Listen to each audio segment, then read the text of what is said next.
Howdy doody, buckaroonies. It's Cameron with Venus Theory, and in today's video, we're here to talk about making those super big, expansive, lush pad texture things again. Because I kind of wanted to show off how I've been doing this lately, because I've just been having a lot of trouble like making new songs, so I decided just to change the approach. I was watching that video about the Doom soundtrack, and the quote, change the process, change the result. I think that's what it was. That just really stuck with me. So I decided to try something interesting, and I think we've all been here. So I've laid out this track, and then we're going to go through this whole cycle again just to show you from scratch that this should work pretty much every time. So you're making a new track, you've got your drums and whatever, and you're trying to get that, you know, atmosphere and that mood going, and you come up with something that sucks like this.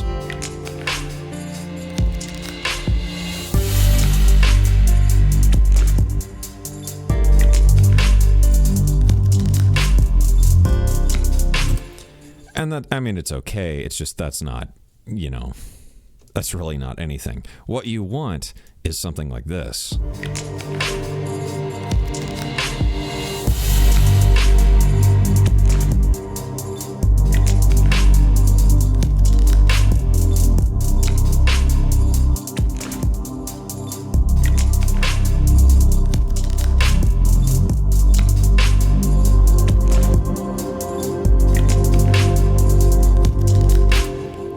And right away, how much better does that sound? That instantly grabs your attention. So today, in this video, we're going to be going from something like this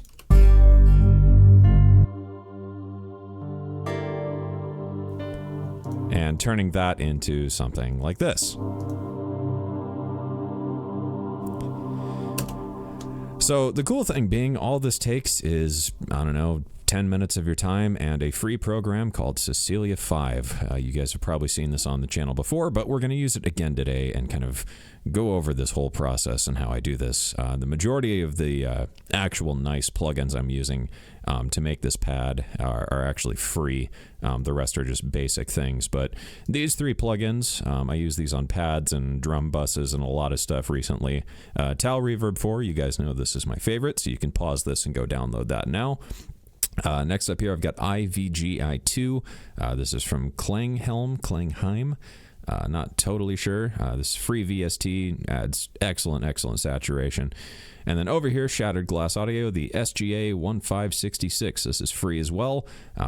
Excellent sounding kind of preamp distortion saturator thingy. Outside of that, Kilohertz Slice EQ, wonderful EQ that everyone should have. And then Kilohertz 3-band EQ, I believe this is actually free, and this is a very handy little dude that I use quite a bit. So anyways, now that we've got our plugins, we're ready to go. So let's talk about how I like to do this. So typically how I'll work is I'm just going to grab expand to, or just something. It really doesn't matter what it is. So this could be Nexus, this could be whatever. And I'm just going to start things off with, I don't know, something that kind of feels right. Let's go with Decorative Choir, and we'll make this in the key of D minor. Why not? So I know my key and I have my first sound, and I'm not going to do anything to it. I'm just going to start writing some stuff out. So we'll turn on our click track. And we're basically just going to layer this up with a couple of other sounds, bounce it out, run it through Cecilia, and boom, instant atmosphere, and I have something to kind of give me a feel for the track to work around. So let's go ahead and just make a quick like 4-bar loop with this now.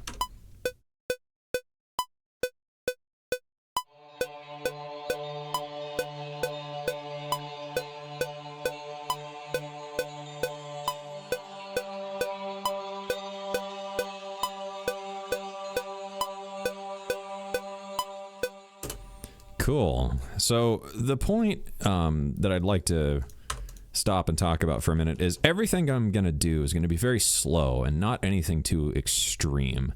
So now I'm just going to duplicate this track, and we're going to find another random sound. Really doesn't matter too much what it is. Let's go for a polysynth. What have we got here? Sure, that could be fun. So the other thing is, theory-wise, I don't like to play the color tones so much because this is going to be kind of an underlying thing. So it is a minor key. So basically, I'm going to stick to like the root, the minor third, 4/5, and then the octave. Anything beyond that, you know, 7, 6, things like that, seconds, sus4, those things. Not, I mean, it sometimes works, you know, but yeah. Anyways, so let's go ahead and just add some more stuff to this now.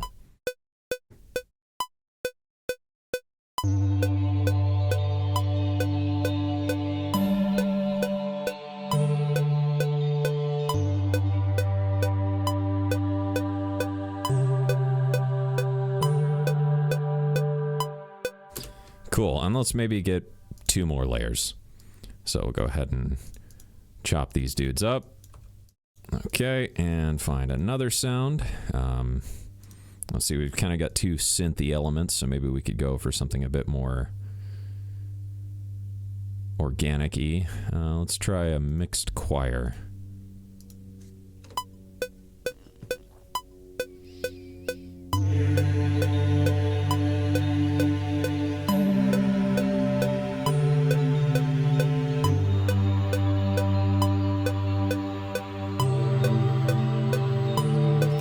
Didn't quite like that take. Let's do something else.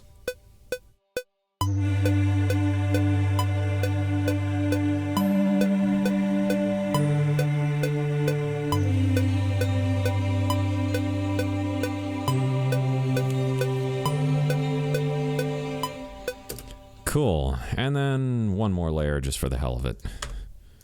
Let's go ahead and find something else. Maybe some kind of piano thing. Maybe we'll do a guitar. Let's find something in here.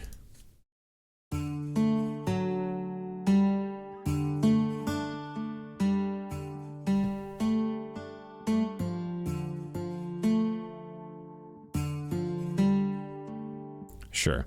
Good enough for me. So let's go ahead and just create a quick loop with that.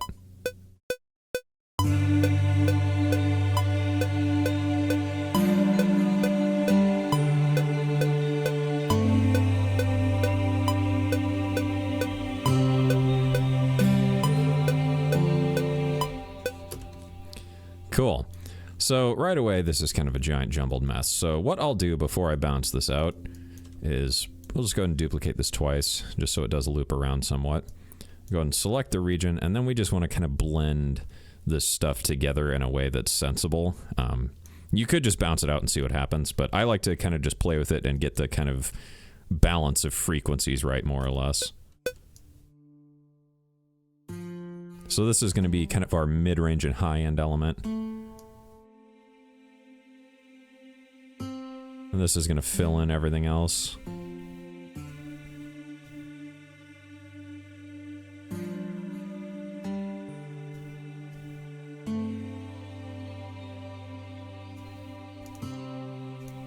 Cool.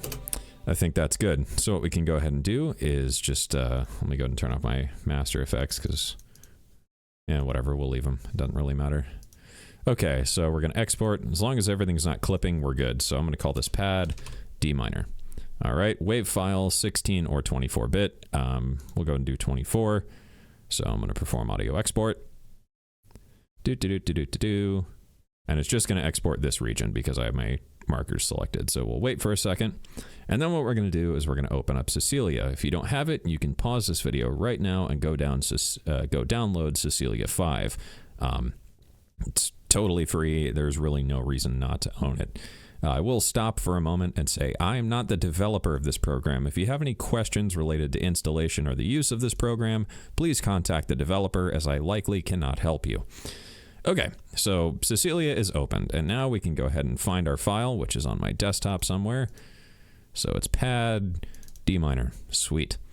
So what I'm going to do is go to File, Modules, and Time, Ultimate Grainer. This is the one I use all the time. So we've got our pad loaded, and it's going to sound like this right now. Which sounds more or less the same. But what we want to do is something more extreme to this. So I'm going to click this and type a value of maybe 300 to 400. And right away, things start sounding way cooler. So from here, I'll usually play with the density per second and the grain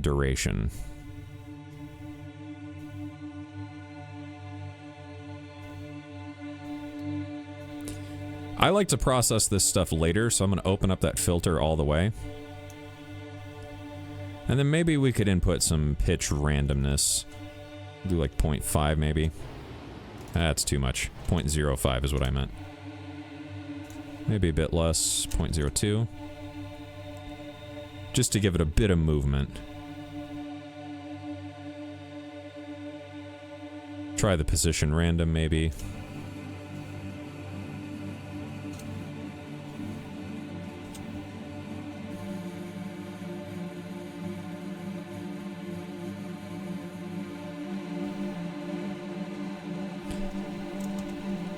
Maybe not.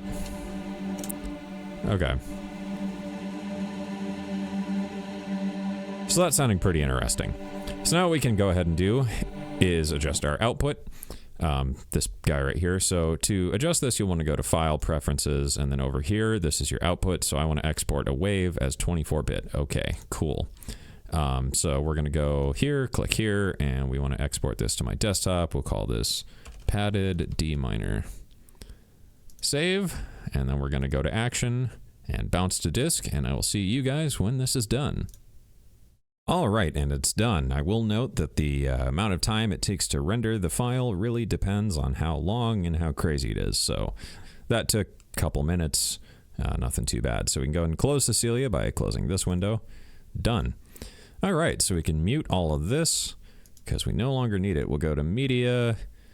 Over here, if you're in Cubase, I'm going to go to my desktop and pad D minor. Sweet. So now, how do I process this pad to, whoops, that's the wrong file. Padded D minor is what I called it. So we need to find that. 1 second.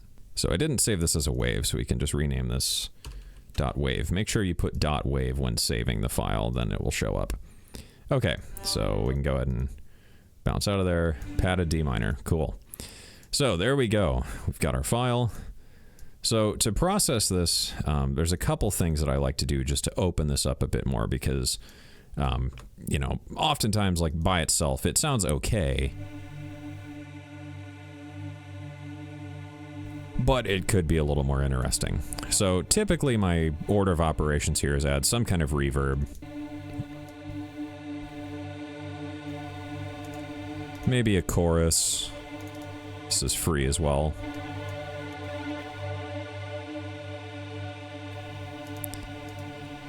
We can go ahead and grab Slice EQ just to kind of tame this. Maybe warm it up with some extra low mid.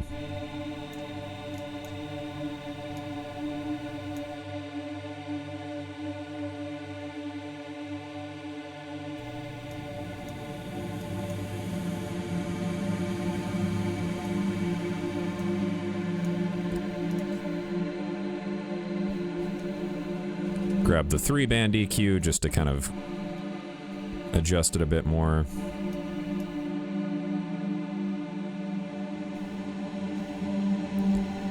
Sweet. And then from here, I'll grab this plugin, this little saturator dude, and just kind of throw it on until it feels right.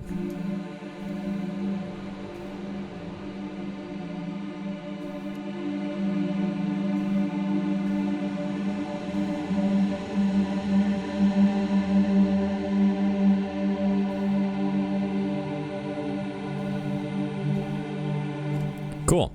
So that is what we got from these sounds here.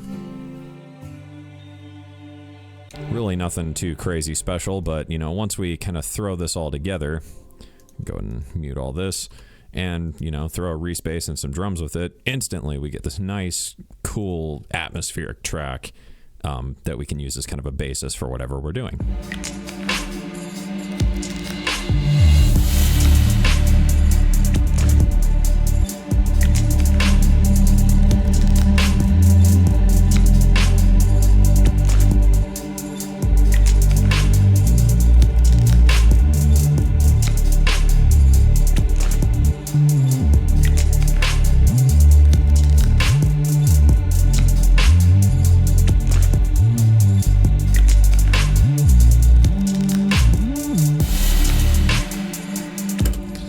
So that is it. I hope you guys enjoyed this video. I hope you learned something. As always, be sure to like and subscribe, and I will see you guys again soon.